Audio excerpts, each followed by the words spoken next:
Welcome to My Life, Tanya Applied with Rabbi Simon Jacobson, a journey into the deepest teachings of Torah and their application to our personal, emotional, and psychological lives.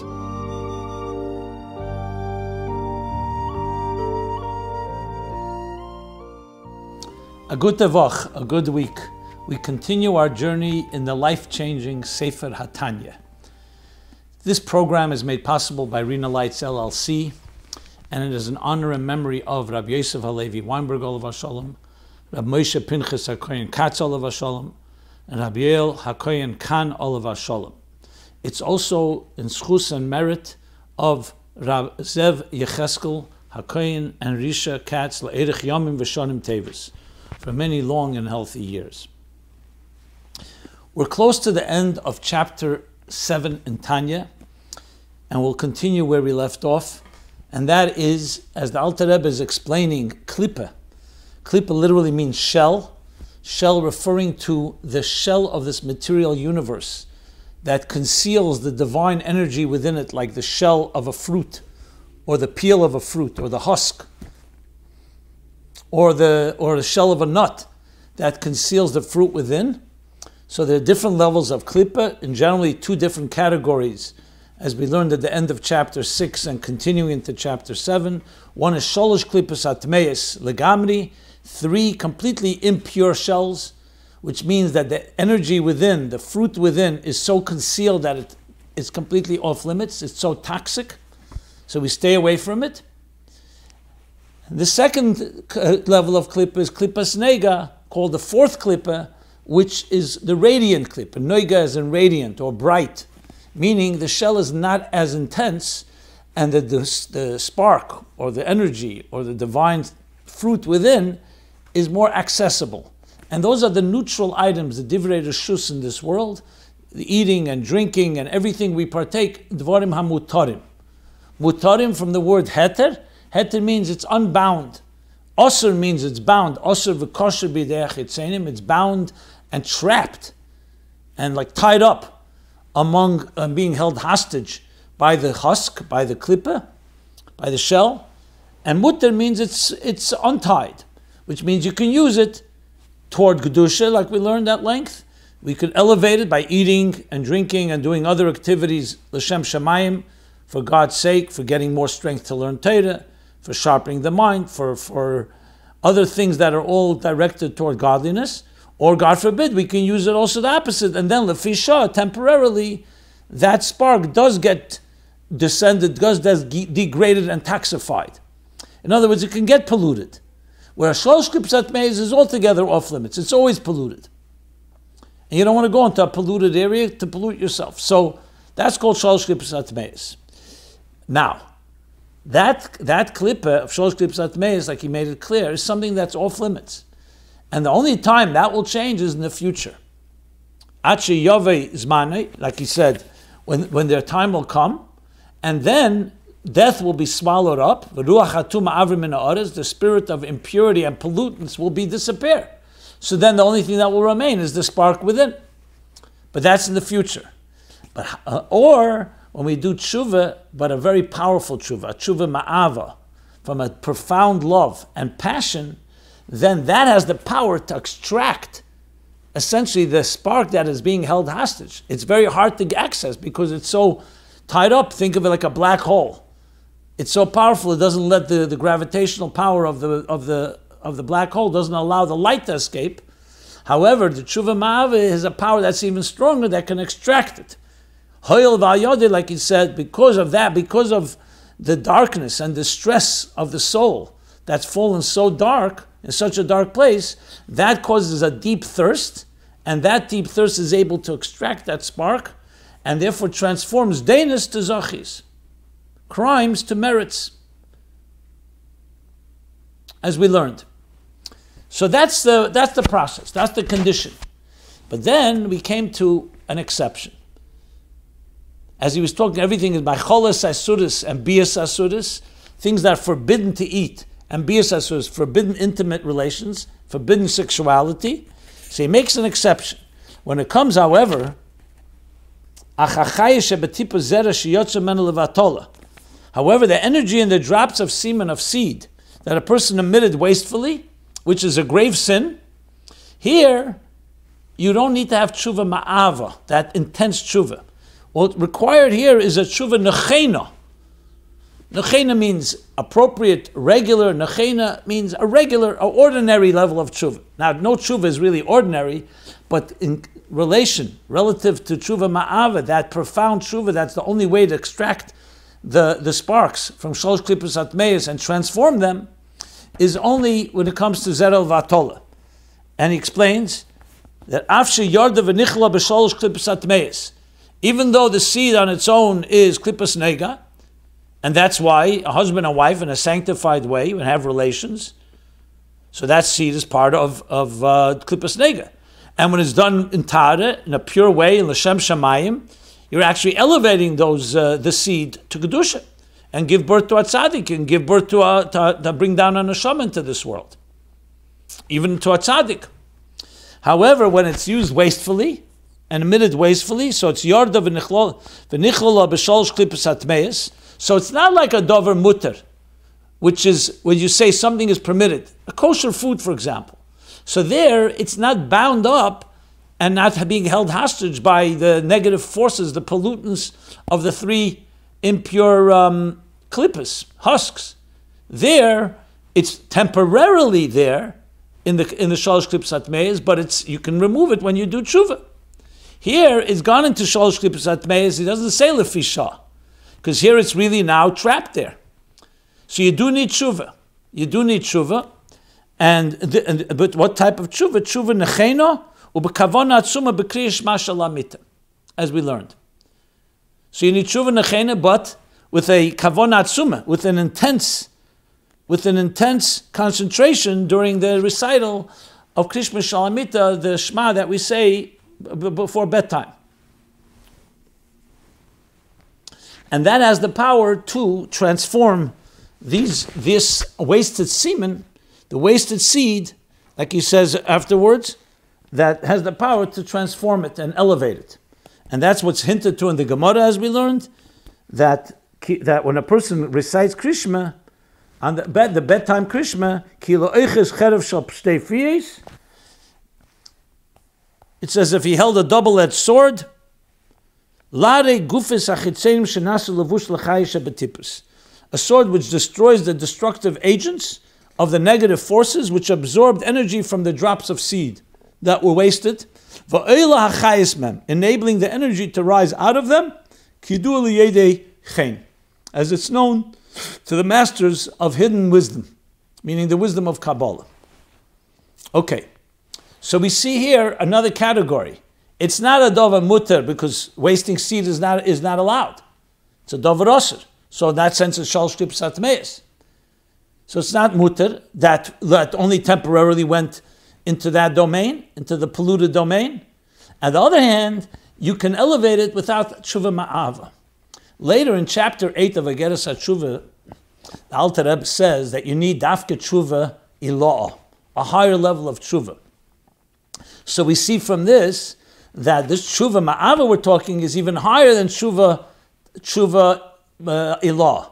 So this tshuva tata is a lower level of tshuva, basic tshuva of regretting the past and moving forward. But then you need tshuva ilah. That's what he says there. Now, not to contradict what he says here, you have to say tshuva nechena means the appropriate tshuva for this sin, which is tshuva ilah. So it's a higher level of tshuva, but not that intense love tshuva of tshuva ma'ava that has the power to elevate from shalosh klippos atmeis, even with maicholas asuras and bias asuras, as we're going to learn soon. Illicit sexual relations with another.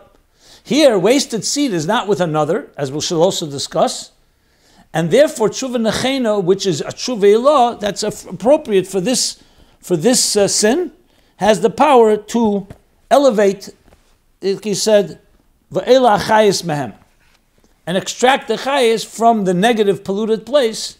So tshuva is needed, but but not necessarily tshuva ma'ava. Okay. Now the Alter Rebbe goes even further. Now remember, and I want to just reiterate, I think it's important, even though Chassidus Chabad in general doesn't talk about this sin, not because it avoids it, but because they're talking about it, it considered that itself can elicit a negative thoughts. So the key thing is to move on. If a person, God forbid, has emitted seed in this fashion, you move on. Try to do tshuva, but obsessing with it, it itself is a problem. It itself can be a problem.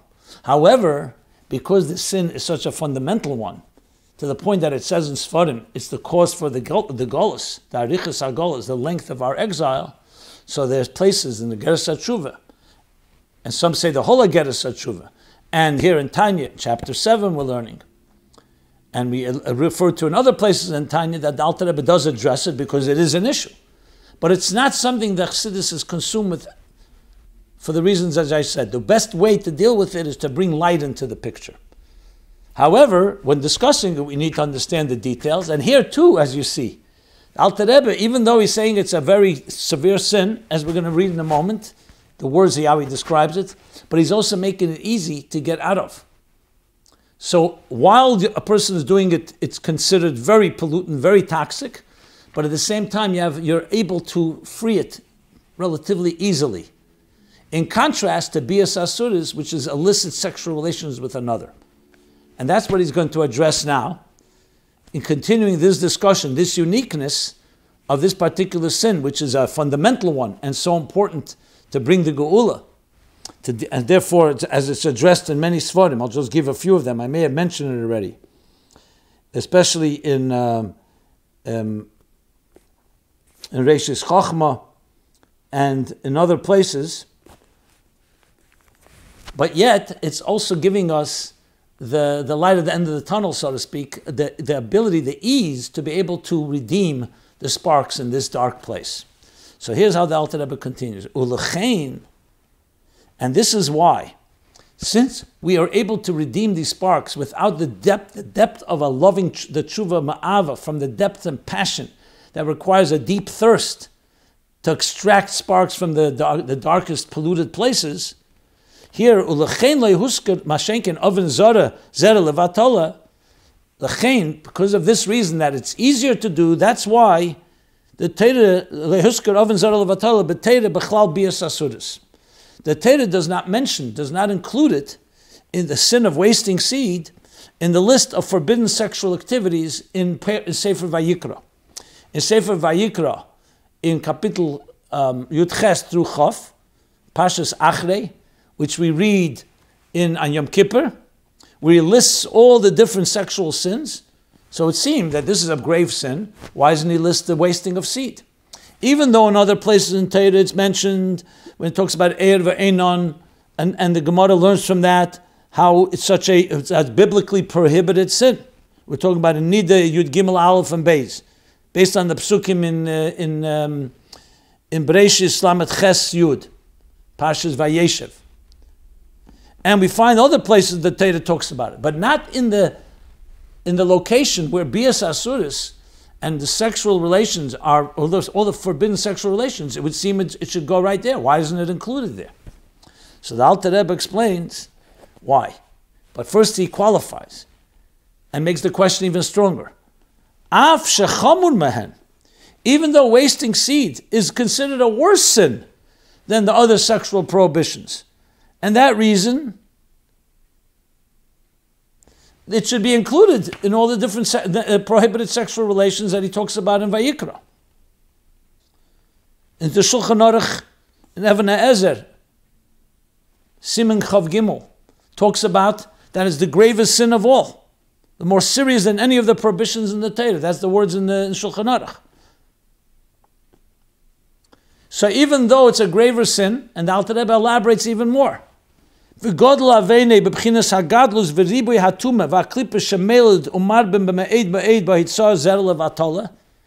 translate this word by word.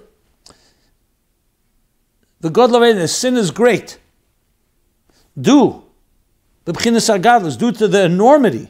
So first gadlus, which is qualitative.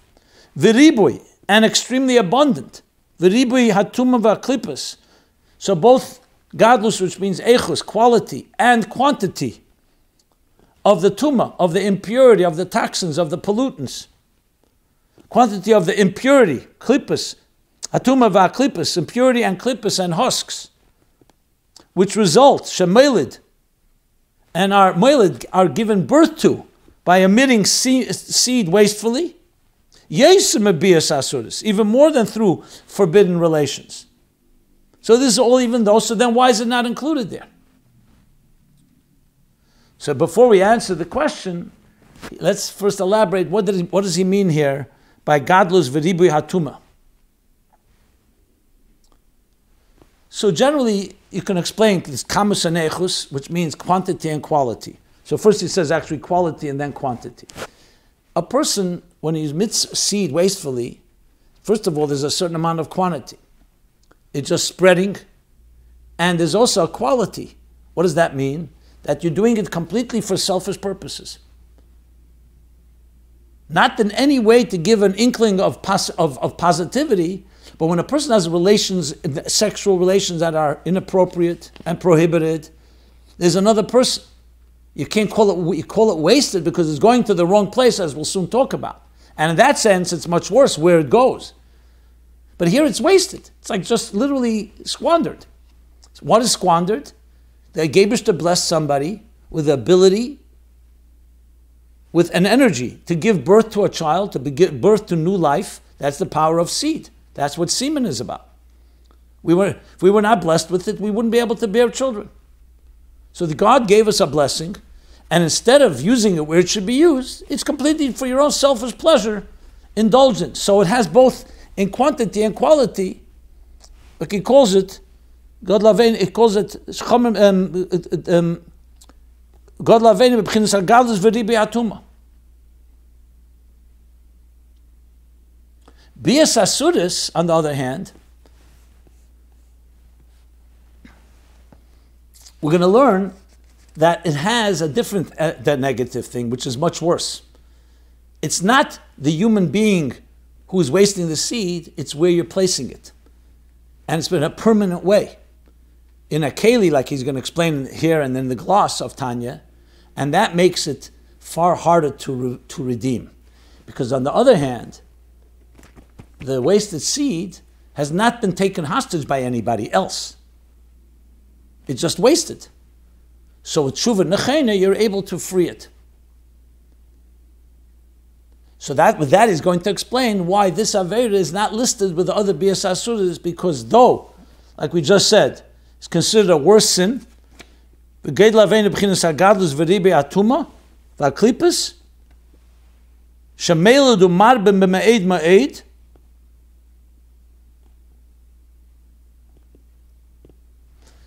it gives, Mailid he means here, not Mailid obviously giving birth to something, but it means it expands and extends ma'id, when a person wastes seed, and yet it's not like Bias Asuras. And he explains now why. In Bias Asuras,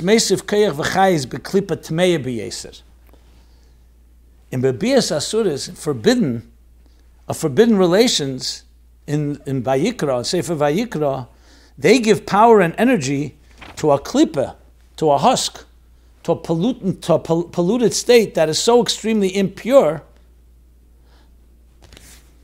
So here he calls it Tmeya B'Yeser, Ad She'eni Yochel Alish Misham Achayis B'Tshuva. To the extent that ordinary and regular tshuva is not enough. Not enough repentance, does not have the power to extract the energy from there. So here we have an additional component. There's another person involved. We'll learn as a keli. So on one hand, the seed has gone into a keli, so you could say it doesn't have quite that indulgent element in it, and selfishness. But on the other hand, it's very hard to extract, as we'll discuss momentarily, shortly, in more detail.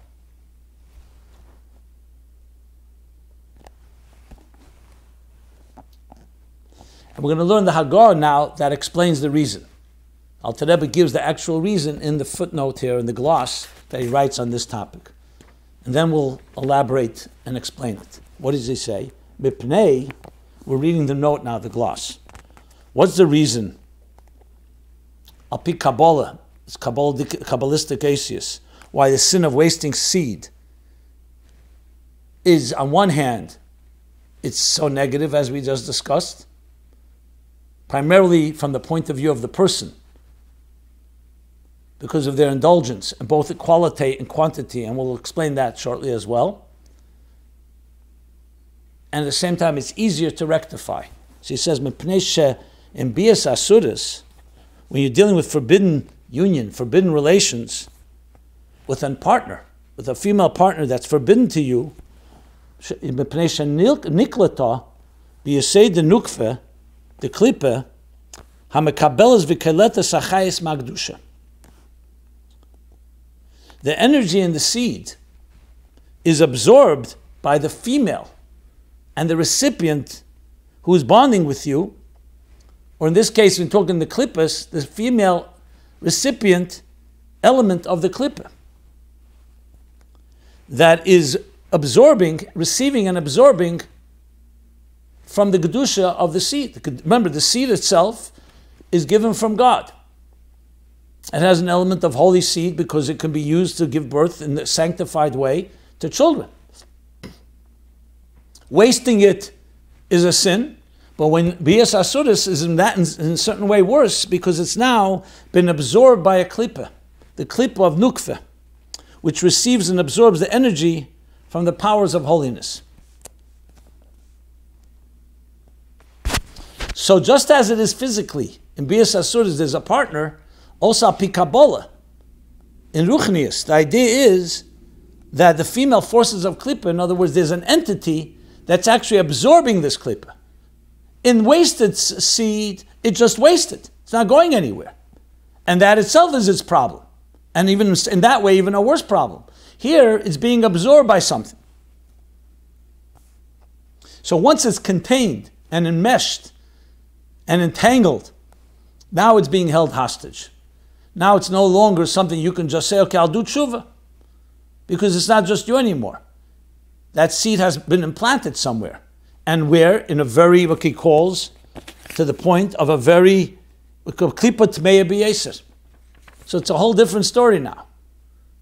So it's more than just mitzad the gavra of the person.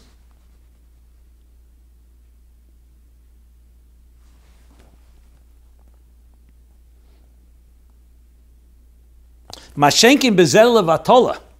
By contrast, wasted seed, she'ein sham b'chinas nukva de klipa, where there's no female aspect, in other words, no keli, no recipient. Remember, male and female, both man and woman, also represents mashpia and makabel, oir and keli. There's no keli, there's only oir.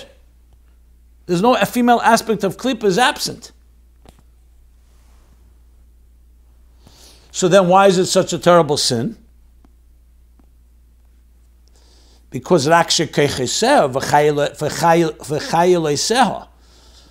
instead of a feminine klipa, of recipient, of a keli, absorbing the energy, the powers, the kecheseh, the powers, the strengths, and hosts,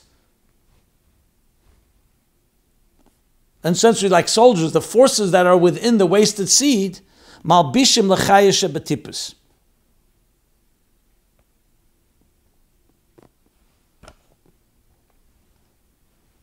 They become the garments that provide and dress the energy of the spilled drops, l'chayeshe betipus, of that wasted seed.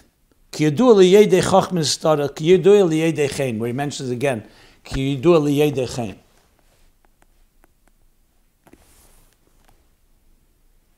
so here we see the contrast.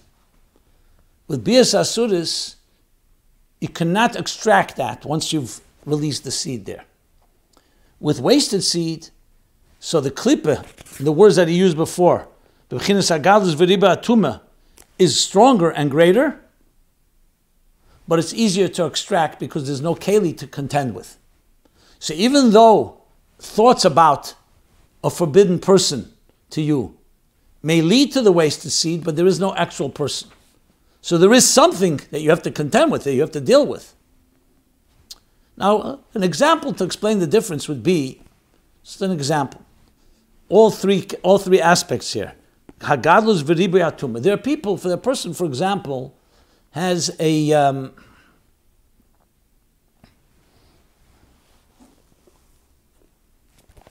you have people who, for example, have a strong passion for something. Very intense passion for something. And it's therefore difficult for them to release that passion for something inappropriate. That's like a qualitative investment, so to speak, a qualitative negative passion, taiva. And it's very difficult for him to free himself from that. Then there's someone who doesn't have necessarily a qualitative deep passion, but they just like to indulge, maybe more superficially. That would be a quantitative.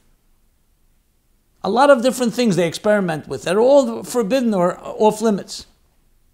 Now, both of these not necessarily means that they're involved in necessarily the most crass type of behavior. So that's why the tshuva nechena is enough there. Whether it's, so the idea of wasting seed, where he says the expression, that has both elements, both in its enormity and extremely abundant, means on one hand the quality of your investing in it because a person is consumed. As we know, someone emitting seed has to focus on it and concentrate. So there's a certain polluted element, you're getting contaminated as you're immersed in it. The second thing is that there's a ribui, abundance of it. So he's involved, in other words, in more than just one focused problem, but it's seed that just wasted, basically wasted and scrounged. But then, when there's bias asudis, you're dealing now with a klippa that is a very crass one. Now you're involved with another person. And that creates a trap that cannot easily just be freed. So the first one, even though they are prohibited, but you have at least the capacity to free yourself from it through tshuva nechena and the kavana atzuma, the very intense intention and the appropriate tshuva that you need. But not necessarily tshuva ma'ava. But when it comes to bias asudis, that's not the case because, like we just explained in the Hagah. So how then can a person free themselves? Ele imkein yaset tshuva ma'ava rabba. Now he goes back. Bias asudis is different, and that's why zedel levatola, wasted seed, is not included in that. Because now the only way to free yourself is like we discussed earlier, unless the person repents with such great love, kol kach that his intentional sins are transformed into merits. Back to that. So zedel levatola not, and that's why it's not included with bias asudis. But now, once the klippa is completely in control, due to the keli that has now absorbed the seed, then it changes the whole picture. And that's the distinction between the two. The Alter Rebbe is now going to go on and explain it. With this, we'll explain a Maimon Razal that drives the point home. But we see from here how the different levels, how we can be held hostage and trapped in the tentacles of our temptations in different ways. And each way has to be dealt with appropriately. Some is a little easier to free ourselves, even though it could be very contaminating on the person. But the chefze is not so intense. But bias asud is you're dealing with a chefze, another person that has absorbed the seed in a prohibited way. So always misayim b'teiv. We always conclude with something good. We'll stop here and continue next week. Everyone have a good tavach, and we should only know of good things. And ruach hatuma avim min ha'aretz, that all impurity will be removed from this earth. Be well. This has been My Life, Tanya Applied with Rabbi Simon Jacobson. Please join us again next week. Visit chasidusapplied.com for archived classes and more resources.